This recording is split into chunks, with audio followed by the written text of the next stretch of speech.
Plus, our cancellation list is constantly updated on DeWittDailyNews.com. Just click on the icon label Cancellations, Delays, and Closings. And when you need the latest road report, just click on the road conditions icon. Both are on the blue menu bar just below the masthead. On air or online, we've got you covered 24/7. Your friend in Central Illinois. WHOW. Top of the morning. Thanks for being with us. I'm your host today, Seth Lawrence. The WHOW Morning Show streams to Facebook and YouTube. It is brought to you by Peterson Insurance, your Pekin Insurance agent in Clinton. My guest in this segment of the morning show is Jack Myers with Social Security. A good day, Jack. How are you? Doing well, Seth. How are you? Doing good. How's summer treating you so far? Things going okay? Yeah, so far so good. We're enjoying it. It's, down here in Springfield, it's a little bit overcast and a little bit of rain the last couple of days. So kind of could use it. So not a bad thing. And I guess it's good to have it rain a little during the work week, right? Exactly. Yeah. Keep that rain away for the weekend, which looks like is going to be the case. Going to be a nice weekend ahead. So, Jack, let's dive into this morning. Get right to it. A new and fast way to request a Social Security card. What has changed here? What is so streamlined about this new process? Yeah, so Seth, basically what we've done is we've just made some improvements to the process to request a Social Security card. You can check that out by going to our website at ssa.gov. There are a couple different ways to get there, but the easiest is really just go to the ssa.gov homepage and look for Social Security number. That's going to be a link that'll take you to our kind of newly redesigned options for requesting a card. And what we'll start out with now, Seth, is we'll ask you a series of questions to determine whether you can either, number one, complete the application process online 100%, or number two, start the application process online and then bring any required documents to your local office to complete the application. So, let me dive in a little bit to, when you can complete the application online and how that works. So, basically, if you're age 18 or over and you only need a replacement card, you'll be redirected to do that, and you won't need to visit an office. You'll just set up, if you don't already have one, you'll set up a My Social Security account, and if you have a driver's license or a state ID from most states, you can go ahead and complete that process online. And you don't have to visit the office. The card will just be mailed to you. Now, if that's not going to work for you, if you can't complete the process online, which would be maybe something like, for a minor child, because you have to be 18 or older to create a My Social Security account, or if you're applying for an original Social Security number because you've never had one, need to change your name, or some other reason, this is where the change kind of comes in. The process is now different. And so now you can actually get more information about the types of documents that you'll need to bring to your Social Security office. You can start that application online and get what's called an online control number. And then if you bring that number back to our office within 45 days, it'll really streamline the application because everything you've entered online will be there. Our person will see it. They'll just take a look at your documents, and then essentially you'll be done. So it does really just speed that process up once you get to the office if you need to go. Very good. So making it a lot easier. And you mentioned, Jack, that if coming within that 45 days, is there now kiosks, or is the kiosk aspect of this new? How about that part of this? Yeah. So the kiosk, easy for me to say, aspect is not new. We've had those. Those are just kind of our check-in kiosks. But basically what you'll do is you'll just check in at the kiosk when you arrive and show what you're there for. It's just a way that we kind of can keep track of who's there and what type of service you're needing. Then you'll meet with one of our employees, show them the documents you brought, and then we'll get you out of there. The big key here, Seth, is definitely want people to know you're not required to start this process online. It's just a way to save yourself time when you get to the office if you choose to do it. So, if you don't make it back to us within 45 days and that online application that you did expires, or you don't start the application online, then we'll just go through the normal process with you. It's just that, doing it online ahead of time, or at least initiating it if you're not able to complete it online, will save you time once you get to the office. And then the final thing that I want to make sure you understand is that regardless of how you do the application or where, the cards are always mailed out. We don't have them in the office. We're not going to hand you a card that day. It's always going to be mailed to you, whether you do it online, you come into the office, it's always going to be received in the mail because we do not print them in our local offices. Jack, this feels like a good way to avoid getting scammed, in this process. Yeah, you know what? And scams, Seth, unfortunately, we're always talking about scams. It's something that just doesn't go away. And in fact, there's something out recently where federal law enforcement agencies have been warning of impersonation scams involving credentials and badges. Basically, there are some new reports out there that are showing scammers are kind of going back to this old tactic to try and gain people's trust. And they're emailing or texting pictures of real or doctored law enforcement credentials and government employee badges to try and prove that they're legitimate. So, you really have to be careful because there's always somebody out there trying to take from you. That's for sure. Yeah, it's interesting. You say that again. Our guest on the phone today, Jack Myers with Social Security. I get these calls all the time, and I don't answer them. They go to voicemail, and I end up listening to the voicemail, and it's like, "Hello, this is such and such. My badge number is whatever," and it's like, for if you're not careful, like you think that's legitimate, but most of the time I find they don't give you like an agency, they don't give you, anything of that nature that would legitimize what they're saying. So to that end, Jack, we're going to talk a little bit about federal law enforcement agencies and impersonating scams involving their credentials and badges. You just introduced that topic. They're now trying to, return to old tactics to gain trust. Just reminders about scams, Jack. What do you have for us there this morning? Yeah, Seth, one of the big things here is no one in federal law enforcement is going to send photographs of credentials or badges to demand any kind of payment, and neither will government employees. So that's a huge red flag. If somebody's saying, "Here, I'm going to text you a picture of my badge," then that that's fake, and they've either created that on their own or they've somehow stolen one. But do not trust that. That's why they're doing it. They're trying to gain your trust, but just make sure you understand that we won't do that, nor will federal law enforcement. So if you get something like that in the mail or you get a text message, it is fake. A lot of times these people are going to be pretending to be from government agencies, and they're going to create some kind of problem that they want you to take care of. Or in some cases, they tell you that there's a prize you can win. But the general consensus or, a common theme is they're trying to create some kind of pressure that they put on you to act immediately, and they tell you to pay in a specific way. So they're trying to create a sense of urgency, and they're trying to make you act before you have an opportunity to think through it. So one of our biggest tips to protect yourself is don't ever take any kind of immediate action, because you need to allow yourself some time to think through it, talk to some friends about it, and once you get out of that moment, I think you'll often realize that no, this isn't right. This doesn't sound right. So go ahead and hang up or ignore the message and talk to someone you trust. Number two, do not transfer money. Don't buy that gift card. Scammers are typically requesting forms of payment that are hard to trace, such as gift cards, prepaid debit cards, internet currency, even mailing cash sometimes, or money transfers. So don't do those types of things, because legitimate government agencies and law enforcement, we're not asking for that kind of stuff.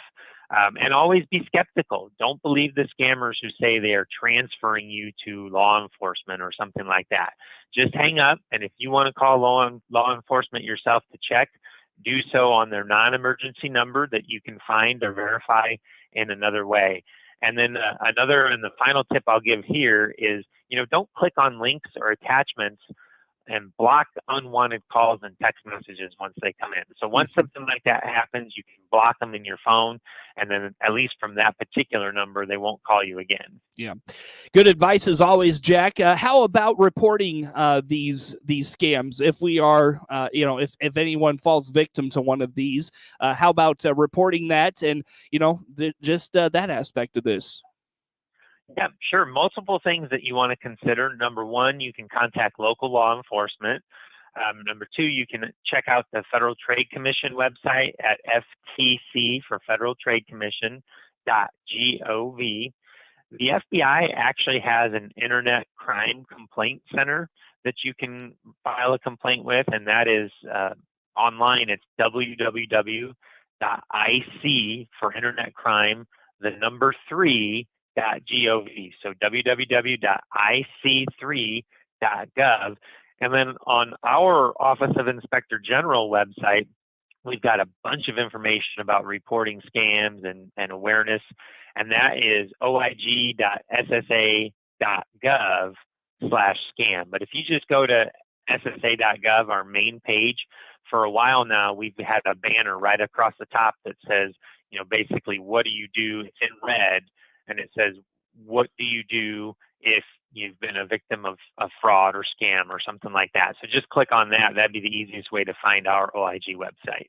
Very good, Jack. Good advice as always. We appreciate that information. Let's take a break here, my friend. Come back with some more. That is Jack Myers with Social Security, our guest on the phone. The morning show streams to Facebook and YouTube. It's brought to you by Peterson Insurance, your Pekin Insurance agent in Clinton. More to come on the morning show.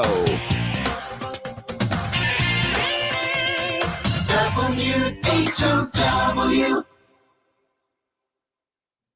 Let's check the opening numbers now at the Chicago Board of Trade on this Thursday. I'm Jim Taylor for the RFD Radio Network. Corn, beans, and wheat all starting the day higher. July corn $7.60, up 15 3/4. September corn up 12 1/4, $6.12, and December new crop $5.97, up 12. July beans 16 17 1/2, up 37 1/4. August beans up 37 1/2, $14.84. November new crop 13.60 1/4, up 37 1/2. September wheat 8.38 1/4, up 33 3/4. December wheat up 33 1/4, 8.54 3/4. March wheat 8.69 1/2, up 32 1/2. July bean meal 4.70, up 8.10, and July bean oil 60.73, up 51 cents. Look at the opening numbers at the Chicago Board of Trade for this Thursday morning. Jim Taylor, RFD Radio Network. Having a hard time finding the correct new car, truck, SUV, or crossover to fit your needs? This is Scott Baum from Bob Chevrolet Buick here in Clinton. Some lots look low on inventory, so go to our website, look at our pre-order and reserve tab. You'll see inventory in transit, which are built and on their way to Clinton, and in production, new Chevys and Buicks, which are being built and will arrive soon. Or you can always call our sales team. They can help you find the correct one just for you. BombChevyBuick.com, right from the start. Here's a supply chain update from your Clinton Save-A-Lot. Owner Dave Jackson here.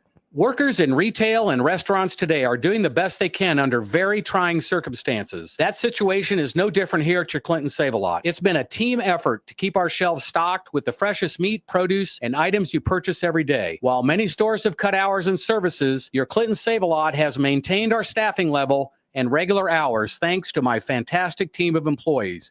Your Clinton Save-A-Lot appreciates your business, and we hope to see you soon. Your friend in Central Illinois, WHOW. Once again, a good morning. Thanks for being with us. I'm your host today, Seth Lawrence. The WHOW Morning Show streams to Facebook and YouTube. It's brought to you by Peterson Insurance, your Pekin Insurance agent in Clinton. Jack Myers with Social Security on the phone with me today. And Jack, let's talk about the decision of when to start receiving retirement benefits through Social Security and what maybe things we should consider as this decision kind of approaches for a lot of people. How about this? Yeah, Seth, that's probably the biggest choice that a person makes when it comes to Social Security is when to start receiving those retirement benefits. And, it's an important and a very personal choice. We want to make sure that you make an informed decision that's based on your individual and family circumstances. So, don't necessarily listen to what, somebody else says is best, because it's really up to you. For example, would it be better for you to start getting benefits early at a smaller monthly rate that you will receive for a longer period? Or would it make more sense for you to wait for a larger monthly rate that you will receive over less time because you waited? And there are a lot of factors that you need to consider when you're trying to make that decision. Number one, your current and anticipated cash needs. Sometimes it's not as much of a choice because financial circumstances dictate that you just have to start that benefit. So you do have to weigh that. That's definitely an issue. But then you also have to think about your health and your family history on longevity. It may not make a bunch of sense for you to delay so that you can get a higher benefit later on in life if the people in your family don't have a history of living very long. Those are things that you have to think about. Of course, if you have a spouse who's going to collect off of your record after you're gone, that should factor in as well, because sometimes when you take benefits early, then that's going to have an impact on what they can get as a survivor. So you weigh that out as well, because that is something obviously you want to take care of them when you're gone. But if you don't have a surviving spouse, then you might want to consider the health and whether or not you have that history of longevity on your side. And really, Seth, this is something that should be considered long before age 62. You should start thinking about this at an early age. Mm-hmm. And we've got some tools on our website that can help you get estimates of what your benefits would be at different ages and see things like that. The best way to get into all that information is to create your own personal account, your My Social Security account, at ssa.gov/myaccount. Very good. So keep that in mind. And Jack, how about just the impact of our surviving spouse and what they could potentially get? How does that impact this? Yeah. So again, that's a big factor in this, because let's say, for example, now, a lot of families, both spouses work, okay? So it may not be as big of an issue. If you both work full-time and you've got comparable earnings, then you may be each just receiving on your own Social Security record. But if one of you has a substantially higher income and your other, the spouse is going to be receiving survivor benefits after you die, then you do have to think about it, because basically, and there are a lot of factors that go into calculation of a survivor benefit. But to give you an example, let me just kind of set some variables here. Let's say that you're both over your full retirement age, so 66 or 67 or whatever that is based on your year of birth, but you're both over your full retirement age and you're both receiving your own Social Security. If one of you is getting $1,000 a month and the other's getting $1,500 a month, if the person who's getting the $1,500 a month passes away, then the survivor will keep their $1,000 and they will get another $500 a month on the deceased record. So it'll get them up to the $1,500 that the deceased was receiving. Now, of course, if you have a pension that was based on work that wasn't taxed by Social Security, that's going to impact this. But if, as long as we're not considering that, then, you understand that deceased worker who was getting $1,500 a month essentially set the benefit rate for their surviving spouse after they were gone. Mm-hmm. So if they had waited and let that $1,500 grow a little bit more, then their surviving spouse would be a little better off after they're gone. So that's really the impact you have to consider for your surviving spouse when you decide at what point you wish to collect your benefits. And, conversely, it may not be as important for that lesser earning spouse to wait to draw their benefit, because, let's say their benefit was $900 a month at the time that you died. Well, they're still getting up to $1,500 after you're gone. So, the fact that they were reduced on their record really only mattered until the point that you passed away in this example. Very good. Well, Jack, again, how do folks learn more about all those scenarios and just maybe get more information if perhaps their situation wasn't covered in this conversation? How about that? Best way is to go to the website at ssa.gov. While you're there, set up an account for yourself. So ssa.gov/myaccount. Then you can get into your My Social Security account and see examples of your future, or estimates, I should say, of your future Social Security benefits at a variety of ages, so you can kind of get an idea what it would be at different points in your future. Jack Myers with Social Security, our guest on the phone here for this morning. Let's wrap it up today, Jack, talking about the types of benefits that we can apply for online. What can you tell us there? Yep. So when you go to our website at ssa.gov, there are a variety of different actual benefits you can apply for. So you can apply for retirement benefits, you can apply for spouses benefits, you can apply for disability benefits. So, if you're under your retirement age, but you're unable to work anymore because of a disability, of course, we administer Social Security disability programs and SSI, Supplemental Security Income Disability. So you can apply for disability through the website at ssa.gov. You can also apply for Medicare. So if you're just, you're 65 or you're approaching 65 and maybe you're not ready to start your monthly retirement benefit, but you'd like to get signed up for Medicare, you can do that application on the website as well. That's, just ssa.gov. You'll find all of these things there. And then something else you can do is you can apply for what's called extra help with Medicare prescription drug costs. So Medicare Part D is the prescription drug program.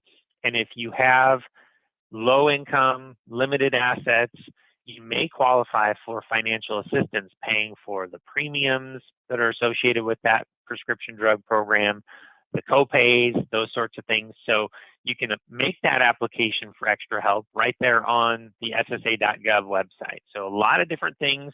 Of course, the website is not the only way you can apply for any of those. If you want to apply for those benefits and the website doesn't work for you or it's just not your cup of tea, give us a call at 800-772-1213 or call your local office and you can apply over the telephone. So, you have options, basically, is my point there. Very good. Hey, Jack, I look at the clock. About a minute left here still with you, sir. Just a reminder about how Social Security is handling business, particularly in Central Illinois. What's any updates there, my friend? Yeah, so Seth, we're back kind of to, or we're where we've been the past several months. Fortunately, you can go into our offices once again. You can walk into a Social Security office. We don't require an appointment for you to walk into a Social Security office.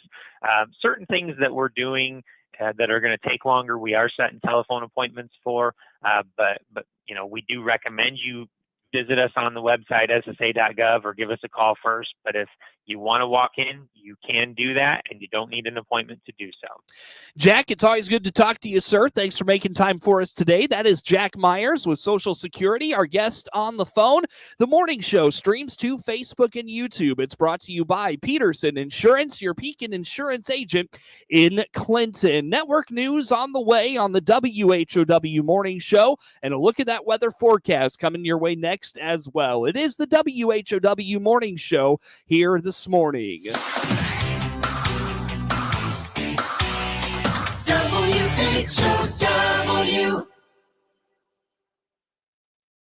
The Big 1520 WHOW Clinton, 92.3 FM W222 BG Clinton, 106.5 FM W293 DJ Normal Bloomington. This hour from townhall.com. I'm Rich Thomason. A Conservative leadership contest is in the offing now that British Prime Minister Boris Johnson has announced his resignation. He made the announcement outside number 10 Downing Street this morning, calling the PM's post the best job in the world. Above all, I want to thank you, the British public, for the immense privilege that you have given me. And I want you to know that from now on until the new Prime Minister is in place, your interests will be served and the government of the country will be carried on. Johnson resisted calls by his cabinet to step down in the wake of a series of ethics scandals. He finally gave in after more than 40 ministers quit his government and told him that it was time to go. Donald Trump's former White House counsel agrees to testify before the January 6th committee. Members of the House Select Committee will be hearing from Pat Cipollone. According to a person briefed on the matter who spoke to the AP, he agreed to appear for a private transcribed interview on Friday. As Trump's top White House lawyer, Cipollone was in the West Wing on January 6, 2021, as well as for key meetings after the 2020 election. He is said to have repeatedly warned Trump and his allies against their efforts to challenge the election. Greg Clugston, Washington. Authorities in Richmond, Virginia say an alert citizen who called the police is a hero, thwarting a planned attack on an Independence Day celebration in Virginia's capital city. 2 men said to be illegal aliens from Guatemala are in custody, and police say they seized weapons along with a lot of ammunition. Stocks are higher on Wall Street this hour. Right now, the Dow is up 221 points, the Nasdaq ahead 136, the S&P 35 points higher. More on these stories at townhall.com. Hey, I'm Andy. If you don't know me, it's probably because I'm not famous.